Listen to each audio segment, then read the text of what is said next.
গোয়াল ঘরে কিসের শব্দ হলো না? ও কিছু নয় গিন্নি, তুমি ঘুমাও তো। রে, কিন্তু গরুগুলো ডাকছে কেন? সে কখন থেকে হাঁক ডাক করেই চলেছে। ওগো, ওঠো না। আরে তুমি মিছি মিছি ভাবছো, কিচ্ছু হয়নি, ঘুমিয়ে পড়ো। আরে না রে বাপু, আচ্ছা গরুর দুধ চুরি করে যেই চোরটা, সে ঢুকলো না তো? আরে ওঠো না। আরে চলো চলো, দেখি তো রাত বিরেতে কে আমার ঘুমের ব্যাঘাত ঘটায়।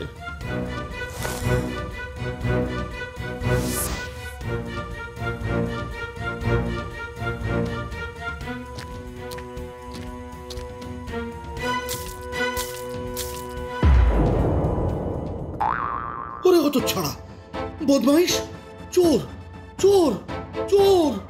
চোর পড়েছে, চোর! কে কোথায় আছো? ছুটে আসো গো, চোর!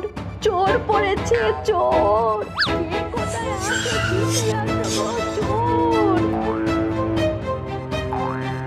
এই এই এই এই কোথায় পালাচ্ছিস?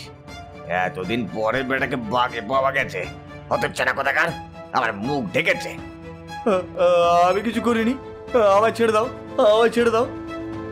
অত ভাগা, অনেক রকম চুরি শুনেছি, কিন্তু রাত বিরেতে গোয়াল ঘরে ঢুকে দুধ চুরির ঘটনা এই আপদ না থাকলে জানতাম না। আমাদের গোয়ালে গরুদের হাঁক ডাক শুনেই বুঝেছি কিছু গন্ডগোল হয়েছে। কদিন ধরে গ্রামে যা শুরু হয়েছে। না না, আজ তোকে উচিত শিক্ষা দিতে হবে। এই, আনতো ডান্ডাটা।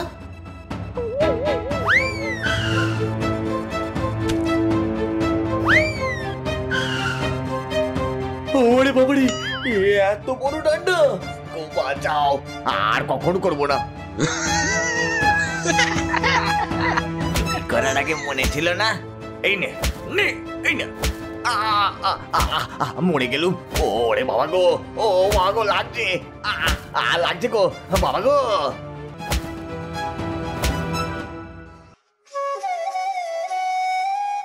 গ্রামবাসীদের কাছ থেকে বেধড়ক মার খেয়ে ধনার তখন হাল বেহাল। নাক মুখ ফোলা চেহারা নিয়ে গিয়ে পৌঁছলো গ্রামের শেষ সীমান্তের পাহাড়ের নিচে গুহার মধ্যে। ভেতরে তখন গুনগুন করে গান গাইছে ওই গুহার নিবাসী ডাইনি চারুলতা। ও বাবা গো, ও বাবা গো, তোমার জন্য আমার কি হাল হয়েছে দেখো। বলো যা, কি হলো রে তোর মুখ পড়া? অমন গাল ফুলিয়ে রেখেছিস কেন? গাল ফুলিয়ে রাখিনি, ওরা মেরে আমার মুখ নাক গাল সব ফুলিয়ে দিয়েছে। আরে বাবা, অমন করে তোকে কে মারলো সেটা তো বল। গ্রামের লোক মিলে বেধড়ক মেরেছে আমায়, তোমার জন্য। তোমার জন্যই গোয়াল ঘরে ঢুকে দুধ চুরি করতে গিয়ে এই সর্বনাশ হলো আমার। আরে আরে ও কিছু না, দেখবি 2-3 দিন পরে আপনি সেরে যাবে। বলছি, দুধের জ্বালাগুলো কোথায় রে? দে দেখিনি। কি স্বার্থপর গো তুমি, হ্যাঁ? তোমার জন্য আমার এই দুর্গতি হলো, আর তোমার কিনা দুধের চিন্তা। না না না, আর না, আমি চললুম। সে কি চললুম মানে? তুই গেলে আমার দুধ কে এনে দেবে? আর দুধে রান্না করলে আমার রূপ যৌবন যে নষ্ট হয়ে যাবে। না না না না না না। ডাইনি 200 বছরের বুড়ি, তার চুরি সাজার শখ দেখো না। বলি, এতই যখন স্বাদ, একটা গোয়াল দেখে বিয়ে করে নাও না। এই এই এই, তুই এরম করতে পারিস না। তোকে আমি ভস্ম করে দেব, তোকে আমি উধাও করে দেব। হ্যাঁ শোনো, তোমার যা ইচ্ছা তুমি তাই করো, কিন্তু তোমার কথা শুনে দুধ চুরি করতে গিয়ে খুব শিক্ষা হয়েছে আমার। আমি আর নেই, চললুম। এ বাবা, এবার কি হবে আমার? 2 দিনের মধ্যে দুধে স্নান না করলে আমার এই চামড়া যে কুঁচকে যাবে, চুল যে ঝরে যাবে। কিন্তু দুধ আমি পাবো কোথায়? আমার তো আর গোয়ালে গরু নেই। হতচ্ছাড়াটা কি বলে গেল গোয়ালা দেখে বিয়ে করে নিতে? বুদ্ধিটা তো মন্দ নয়। গোয়ালা থাকলেই দুধ থাকবে, আর দুধ থাকলেই আমার রূপ যৌবন বজায় থাকবে।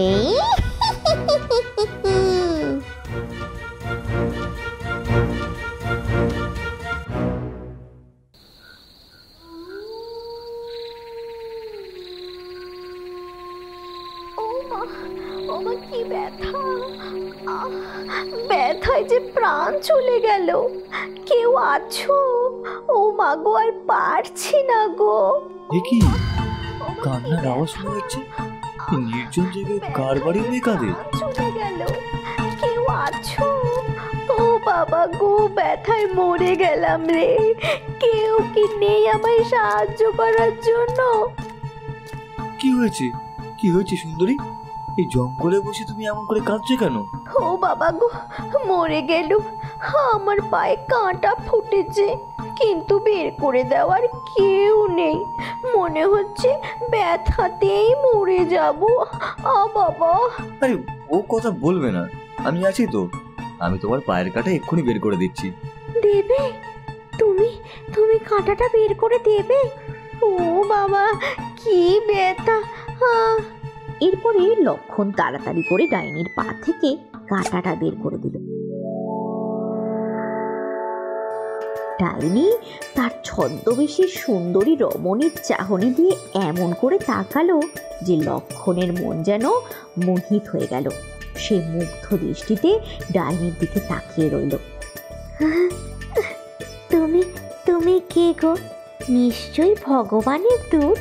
তোমার জন্যই আমি এই অসহনীয় ব্যথা থেকে মুক্তি পেলাম। কি বাবা, কি যে বলো! আমি একটু সামান্য গোয়ালা গো। সারাদিন দুধ ঘরে ঘরে বিক্রি করে এইভাবেই দিন গুজারণ করি। এ বাবা, তুমি গোয়ালা হয়ে নিজেকে সামান্য বলছো কেন? ভগবান শ্রীকৃষ্ণ তো গোয়ালা ছিল। সে কি সাধারণ ছিল বলো? কি তুমি আমায় অসাধারণ বললে? তোমার আগে কেউ কখনো আমায় এরকম বলেনি জানো। সে কি গো, আমি যদি তোমার বউ হতাম তাহলে সব সময় এরকম বলতাম। কিন্তু তোমার তো বউ আছে না? বউ আছে? কে বললো আমার বউ আছে? আমার মতো ছাপোষা গোয়ালাকে কেই বা বিয়ে করবে বলো? আমি তোমায় বিয়ে করব, মানে যদি তুমি চাও আর কি। যখন থেকে তোমায় দেখেছি তোমায় ভালোবেসে ফেলেছি। বিয়ে? তাও আমার? তাও এত সুন্দরী মেয়ের সাথে? হে ভগবান, আজকে কার মুখ দেখে বেরিয়েছিলাম? কি গো, কিছু বললে না যে? তোমার বুঝি আমার পছন্দ হয়নি? কি বলছো গো? তোমার মতো সুন্দরী আমার বউ হবে এ তোমার কল্পনার বাইরে। এক্ষুনি বিয়ে করে নি, চলো আমরা। এরপরে তখনই এক মন্দিরে ডাইনি আর লক্ষণ বিয়ে করে নিল। লক্ষণের তখন আনন্দের ঠিকানা নেই। সুন্দরী বউ নিয়ে বাড়ি ফিরল সে।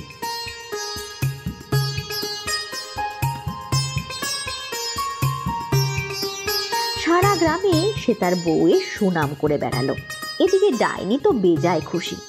দুধ দিয়ে তাকে আর চিন্তা করতে হবে না।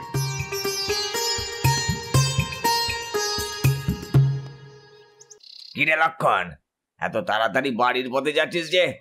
এখনো তো সন্ধেই হয়নি রে। তাতে কি, বাড়িতে সুন্দরী বউ থাকলে স্বামীদের কি আর বাইরে মন টেকে গো?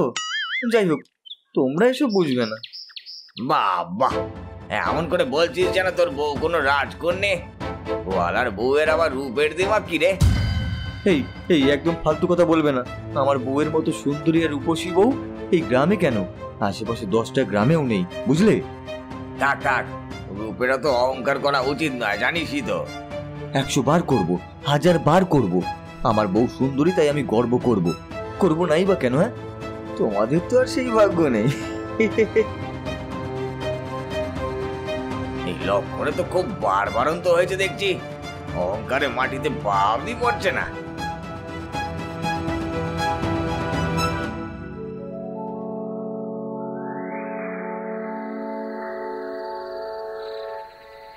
কই কই দেখি দেখি, দুধ ভর্তি জ্বালা কোথায় আনলে দেখি? ও মা, দুধ ভর্তি জ্বালা আনবো কেন বউ? এগুলো তো খালি জ্বালা। সারাদিন ধরে লোকের গোয়ালে দুধ দুয়ে সেগুলো মিষ্টির দোকানে বিক্রি করে তবেই না ফিরছি।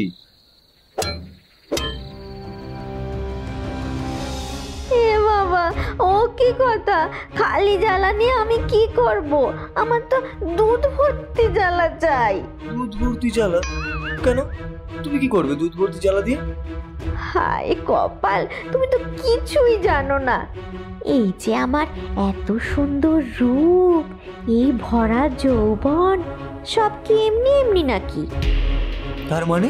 তার মানে এই রূপ যৌবন ধরে রাখার জন্য আমায় কয়েকদিন পর পরই দুধ দিয়ে স্নান করতে হয়। তুমি কি চাও আমার রূপ নষ্ট হয়ে যাক? না না, কখনো না বউ, কখনো না। তবে দুধ দোয়ানোর পরে সেই দুধ সোজা আমার কাছে নিয়ে আসবে। আমি সেই দুধে স্নান করে সেটা তোমায় আবার দিয়ে দেব। কি? তোমার স্নান করে দুধ দোকানে বিক্রি করব? সে দুধ দিয়ে তৈরি মিষ্টি খাবে কি করে লোকে? উমা, তাতে কি হয়েছে গো? তুমি তোমার বউয়ের জন্য এটুকু করতে পারবে না?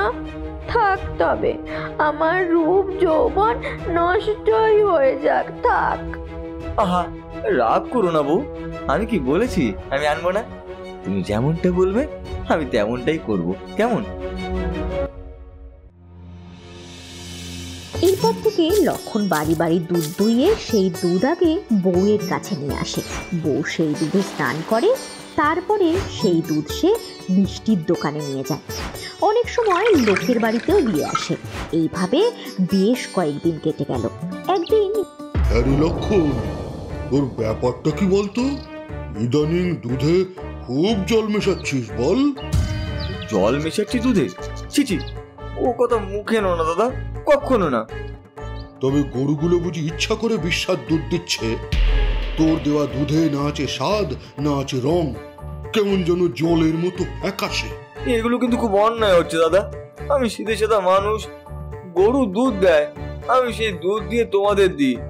দুধ বিষাদ কেন তা আমি কি জানি? আর তো তুই জানবি না তো কে জানবে শুনি? গরুগুলোকে গিয়ে জিজ্ঞেস করবো নাকি? বলি, ব্যবসা করছিস নাকি লোক ঠকাচ্ছিস? হ্যাঁ, কি হয়েছে এমন করে বলছো কেন বলো তো? কি হয়েছে? তোর দোকান থেকে কাল রসগোল্লার সন্দেশ নিয়ে গেলাম, সেটা খেয়ে আমার সুস্থ মা অসুস্থ হয়ে গেল। কাল থেকে বমি করেই যাচ্ছে। কি বলছো কি গো? আমি তো খুব সাবধানে যত্ন করেই মিষ্টি তৈরি করি, হয়তো অন্য কিছু খেয়ে। না, অন্য কিচ্ছু নয়। কাল মায়ের উপোস ছিল, তাই মিষ্টি ছাড়া আর কিছুই খাইনি। এইরকম চলতে থাকলে তোর দোকান লাটে উঠবে, শুনে রাখ।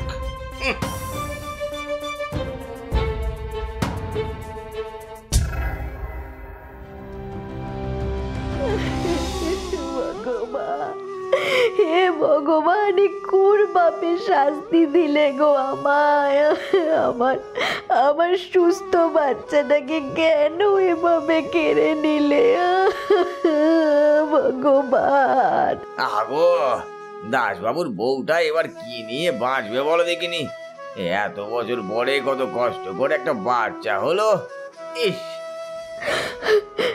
কাল রাত অব্দি তো ঠিক ছিলি তুই বাচ্চা, হঠাৎ হঠাৎ কি হলো তোর?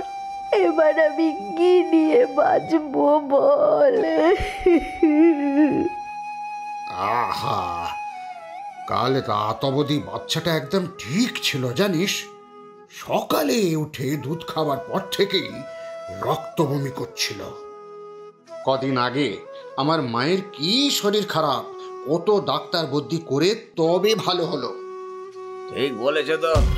আগের সপ্তাহে আমার বউয়ের শরীর ঠিক ছিল না, বললাম দুধ খেয়ে শুয়ে পড়ো। ওমা, পর দিন থেকে কি বমি!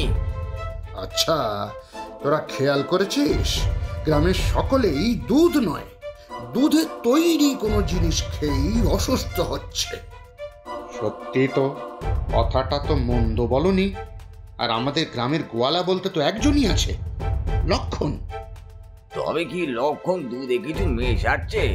সেদিন আমায় খুব কথা শোনালো না। এবার দেখছি ওর কি ব্যবস্থা করা যায়।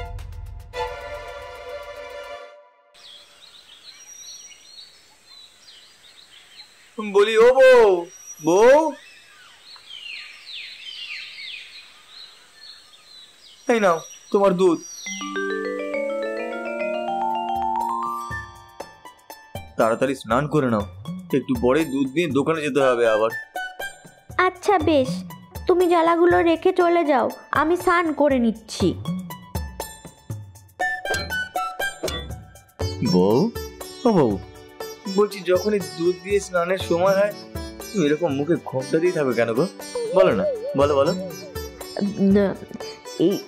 ইয়ে, কারণ কারণ আমি চাই আমার সুন্দর রূপটাই তুমি সব সময় দেখো।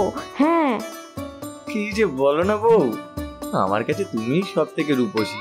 ও বউ, আজকে আমার সামনে স্নান করো না গো। দেখ, তোমার কি লাজ লজ্জা নেই নাকি গো? যাও তো, আমায় স্নান করতে দাও। আজ আমি কিছুতেই যাব না, আড়াল থেকে সুন্দরী বউয়ের স্নান দেখবো।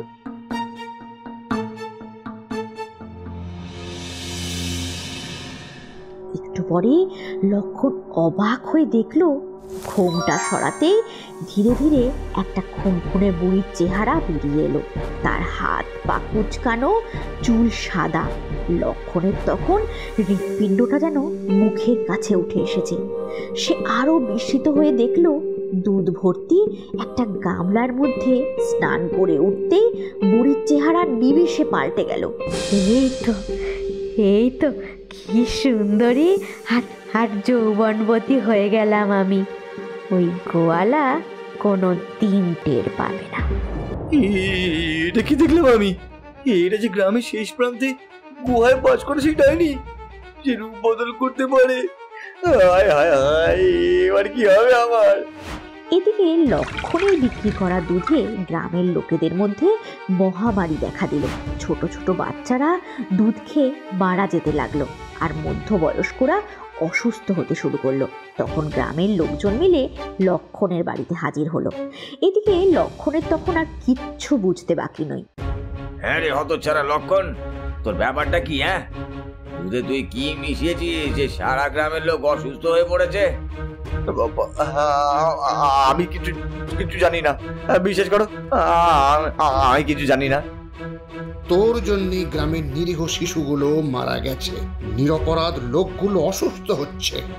বল বল, শিগগিরই বল, কি করেছিস তুই? ক্ষমা করো, আমায় ক্ষমা করো, আমি কিছু করিনি। কিন্তু আমার ওই বউ দুধে স্নান করতো, সেই দুধই আমি বিক্রি করেছি। কি? তোর বউয়ের স্নান করা দুধ তুই বিক্রি করতিস? আর সেই দুধে আমি মিষ্টি বানাতাম? ওরে হতভাগা, তুই এত বড় বুড়বাক! বউয়ের কথা শুনে তুই এত বড় অন্যায় করলি। কিন্তু লক্ষণের বউয়ের ওই দুধে স্নান করা মিষ্টি বা সেই দুধ খেয়ে লোকজন কেন মারা যাচ্ছে বল দেখিনি? কারণ ও মহিলা নয়, ও সে একটা ডাইনি। দুধ দিয়ে স্নান করে নিজের যৌবন ধরে রাখে। আমি নিজের চোখে ওকে দেখেছি যৌবন ফিরে পেতে। কি বলছিস কি? এক্ষুনি বাইরে নিয়ে এসো ওই ডাইনিটাকে। গ্রামের অনেক ক্ষতি করেছে ও, আর নয়।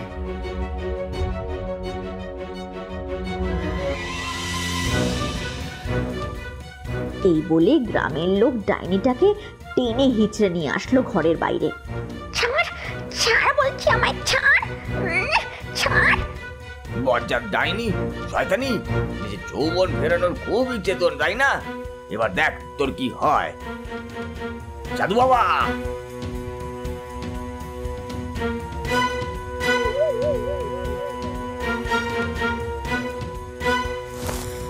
ওরে বাবারে, ওরে বাবারে, মেরে ফেললো রে, আমার কি জ্বালা, ও বাবা গো, জ্বলে যাচ্ছে যে, ওরে বাবারে জ্বলে যাচ্ছে যে, ছাড়া।